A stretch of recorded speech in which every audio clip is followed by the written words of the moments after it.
Good morning sir. Good morning. Sir आपने तक्षशिला जी के बारे में बता दिया जी। नालंदा जी के बारे में बता दिया जी। पुष्पपुरी जी के बारे में बता जी। दिया औदनपुरी जी के बारे में बता दिया जी। सर आपका विक्रमशिला जी के बारे में क्या कहना है? देखिए my dear all students, good morning first of all and ओम सूर्याय नमः। जैसे कि हमारे जो प्राचीन काल में ये जो इतने बड़े विशाल इंस्टीट्यूशंस थे और जो पूरे विश्व में हम एक विश्व गुरु के रूप में जो जाने गए, तो देखिए वैसे तो आपने सही कहा कि तक्षशिला जी सबसे पुरानी यूनिवर्सिटीज़ हैं। फिर इसके बाद में जो है ना औदनपुरी, फिर नालंदा जी, फिर जो है ना हमने इन सब के बारे में चर्चा कर ली। लेकिन जो विक्रमशिला है इनका भी प्राचीन काल में, जैसे आज की डेट में जो पश्चिम देशों में ना, जैसे आपने देखा होगा ऑक्सफोर्ड का नाम सुनते हो, तो ये सब सुनते हो ना आप सब लोगों के बारे में। तो उसमें क्या है कि ये जो है ना हमारी भारत की जितने सारे जो मतलब इंस्टीट्यूशन थे तो ऐसे थे जैसे आज की डेट में जो ऑक्सफोर्ड और आप इनकी बात करते हो, विदेशों की बात करते हो, तो हमारे एजुकेशन इंस्टीट्यूशन जो है ना बहुत पुराने हैं। तो देखिए पाल वंश हुआ और पाल वंश का जो शासन है वो 700 ईस्वी से लेके मतलब एडी से लेकर के और 1174 एडी तक है, ठीक है। हालांकि हमारे ऑनरेबल राय केदारनाथ ने जो उन सबको ही पढ़ लिख करके और इतने बड़े इंस्टीट्यूशंस की स्थापना की, जो आज एनईपी का पहला दिन है, जो इतने सारे जो हमारे बीच में स्टूडेंट्स और ये सब आ रहे हैं जो है। तो विक्रमशिला जी के बारे में ये कहना है कि जो गोपाल जो थे ना उनके ये धर्मपाल जी थे, तो धर्मपाल जी के पिता थे गोपाल जी। तो गोपाल जी थे पहले शासक पाल वंश के। जो दूसरे शासक थे मतलब जो गोपाल जी के जो बेटा थे उनका नाम था धर्मपाल जी। तो धर्मपाल जी ने इस बौद्ध विहार का श्री गणेश किया, मतलब इसको इस्टेब्लिश किया। बाद में शिक्षा का केंद्र बने, 10-12 हज़ार इसमें बच्चे पढ़ते थे। तो ये भागलपुर में जो आज की डेट में जो बिहार है ना वहाँ पे स्थित है। तो इसमें देश विदेश से यहाँ पर भी बहुत सारे स्टूडेंट्स आए।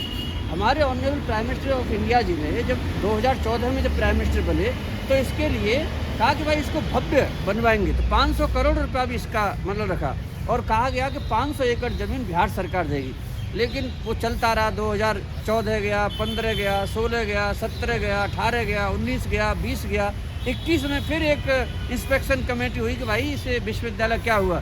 तो उन्होंने 283 एकड़ ज़मीन कहीं उसके आसपास ही जो पुरानी जो हमारी तक्षशिला जी हैं वहाँ पे देखी। तो अब 2022 आ गया, अभी तक खैर वो मतलब 2014 का जो प्रॉमिस किया गया था उस तरह की तक्षशिला जी के बारे में वो भी नहीं हुई। हाँ, इससे बढ़िया तो काम ये हो गया है कि नालंदा जी जो इंटरनेशनल लेकिन नेशनल इम्पोर्टेंस के चलते वो फिर भी 2014 से बन करके उसमें कुछ बच्चे आर्ट्स के ही सही लेकिन वो स्टार्ट हो गया, लेकिन इसमें नहीं। तो पाल वंश के जो इतने राजा थे और जो सेकंड जो ये राजा जो मतलब धर्मपाल जी थे, तो देखिए पाल वंश की जो श्रृंखला है, गोपाल, धर्मपाल, देवपाल, महीपाल, महेंद्रपाल, विग्रहपाल, नारायणपाल, राज्यपाल, गोपाल द्वितीय, विग्रहपाल द्वितीय, महीपाल फर्स्ट। तो महीपाल जो फर्स्ट है इनको दूसरा संस्थापक माना गया गोपाल जी के बाद में।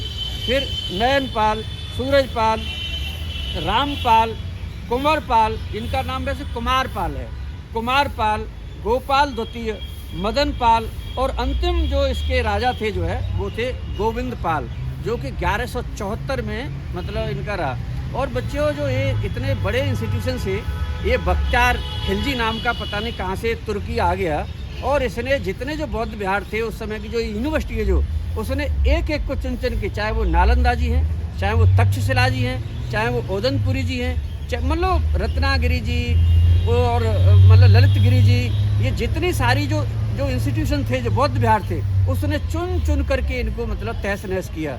तो हमें अपने स्टूडेंट्स को जो हमारे प्राचीन काल की जो शिक्षा है, आज हमारा एनईपी का पहला दिन है और हमारी एनईपी में बहुत सारे कोर्सेस ऐसे डाले गए कि हमारी संस्कृति के बारे में बच्चे जाने। अब देखिए हमारी अज्ञानता के कारण हम पता नहीं कहाँ कहाँ भटक गए।